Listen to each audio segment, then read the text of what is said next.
इस देश के अंदर देश का कानून चलता है, लेकिन राजस्थान के अंदर एक अंधा कानून चलता है।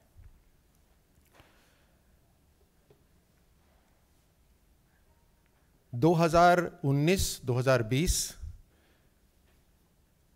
के देश के जो क्राइम के आंकड़े हैं उसके अंदर राजस्थान अनफॉर्चुनेटली नंबर 1 स्थान पर है।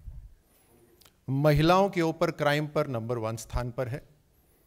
दलितों के ऊपर जो अत्याचार हो रहा है, क्राइम हो रहे हैं, उसमें नंबर 2 से नंबर 1 के स्थान पे जा रहा है।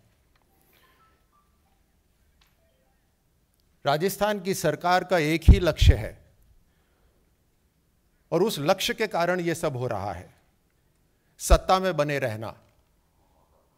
चाहे कुछ भी हो जाए, राजस्थान के अंदर सत्ता में बने रहना उनका जो एकमात्र लक्ष्य है। उस कारण से उन्होंने सबको छूट दे दी है, सबको ढील दे दी है। और एक ही टेस्ट है, वो है लॉयल्टी टेस्ट, कि मुख्यमंत्री जी के साथ लॉयल्टी रखिए, उसके बाद अपने क्षेत्र में खुली छूट से जो कुछ भी करिए। और उसी कारण से ये हालात नीचे तक पहुंच गए। ये आंकड़े भाजपा के नहीं हैं, ये आंकड़े देश के हैं।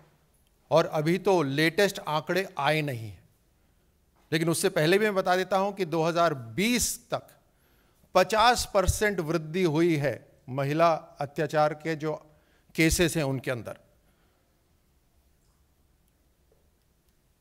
अलवर जिले के अंदर ही पिछले 15 दिनों में 7 गैंगरेप हुए हैं।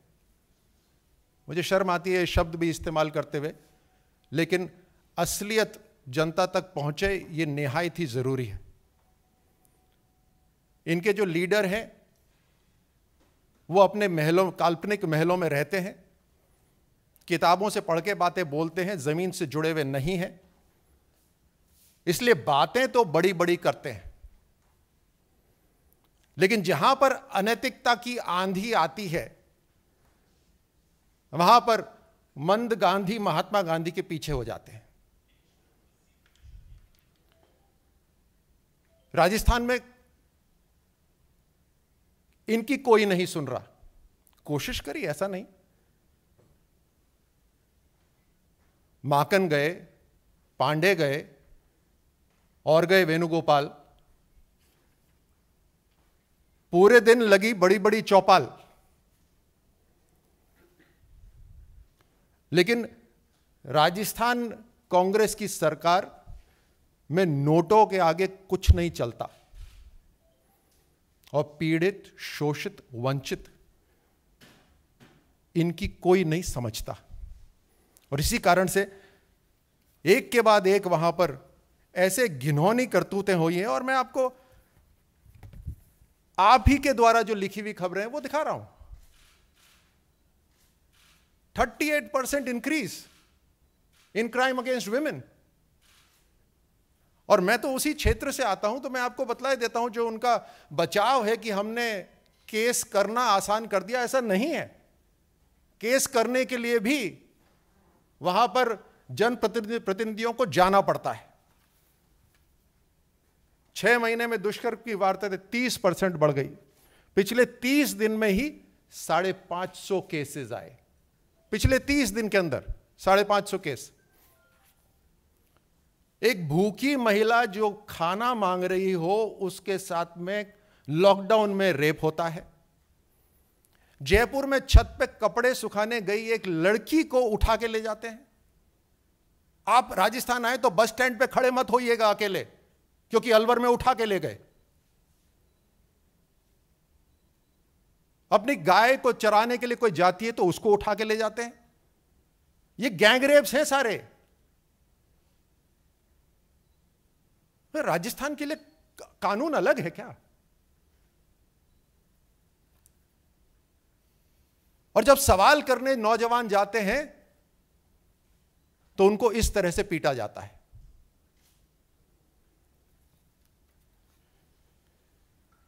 केवल 2020 के अंदर 13,750 दुष्कर्म, केवल 2022. If 2022 was a black year for all of us, imagine what happened in Rajasthan.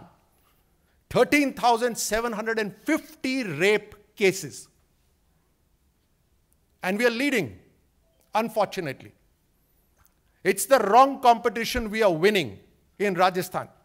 In all because the Congress government in Rajasthan has given up, abjugated its mandate to govern.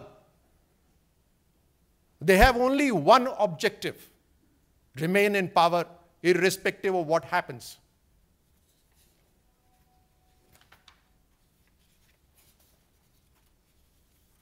एक के बाद एक घटनाएं हैं, मैं इसमें नहीं जा रहा, और एक से एक बर्बर घटनाएं हैं, एक एक तारीख की है, एक एक तारीख की घटनाएं हैं।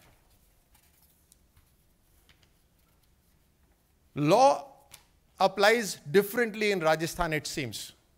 जो कानून है वो देश का, उसको अलग ही ढंग से अप्लाई करा जाता है राजस्थान के अंदर।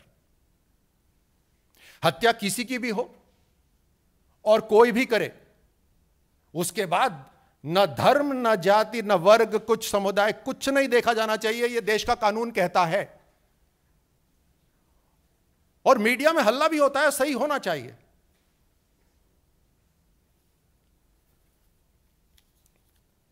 लेकिन 1 जुलाई को एक कृष्ण वाल्मीकि नामक व्यक्ति की सरियों से और डंडों से मार मार के हत्या कर दी गई, और अभी तक उसके मारने वालों की जो पहचान हुई है, किसी धर्म से मैं नहीं मानता, वो है कुरैशी, रईस, इमरान, सोहेल, शाहिद, अख्तर अली। लेकिन सन्नाटा है, कानून काम नहीं कर रहा। और मैं फिर से दोहराए देता हूं, ना आतंकी घटनाओं की, ना इस तरह की जो इनह्यूमन एक्शंस हैं, इसके अंदर कानून को काम करना चाहिए खुलकर। इसीलिए पुलिस को वर्दी दी गई है और इसीलिए सत्ता में सरकार को बिठाया है राजस्थान की। लेकिन सन्नाटा है। प्रश्न यह उठता है कि सन्नाटा क्यों है? क्या यह राजनीतिक कारणों से है? क्या यह उनके वोट बैंकों की वजह से है? उनके जो लीडर हैं, जो अक्सर बड़ी बड़ी बातें करते हैं, खूब लंबी लंबी ट्वीट लिखते हैं, उनको दिखाई क्यों नहीं दे रहा? हमें परवाह नहीं है कि उनको दिखे या ना दिखे, लेकिन उनको जहां जिम्मेदारी दी है, जिस सरकार की जिम्मेदारी दी है, जिस राज्य की जिम्मेदारी दी है, उस राज्य के अंदर अपना दायित्व तो निभाएं। जब तक संवैधानिक तरीके से वहां पर हैं, it is imperative that they have to follow the rules and regulations of this country and apply it so that everybody is safe.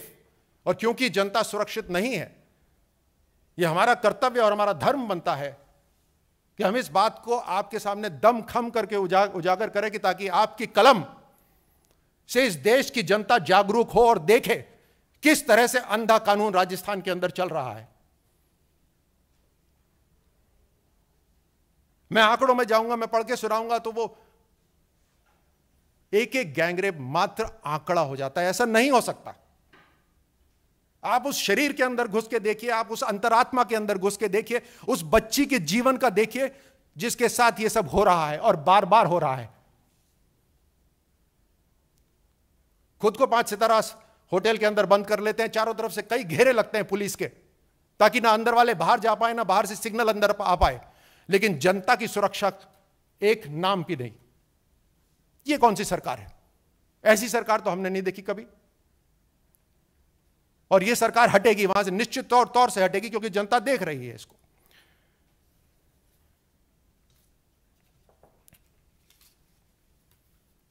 Lockdown में जब पूरा देश कोरोना से युद्ध लड़ रहा था, उस समय राजस्थान की महिलाएं, राजस्थान की बच्चियां सिर्फ कोरोना से ही नहीं अपने आप को बचा रही थी, बल्कि इन हैवानों से भी अपने आप को बचा रही थी, क्योंकि इनको बचाने वाली वहां जो सरकार है, वहां कान नाक बंद करके बैठी हुई थी। धन्यवाद।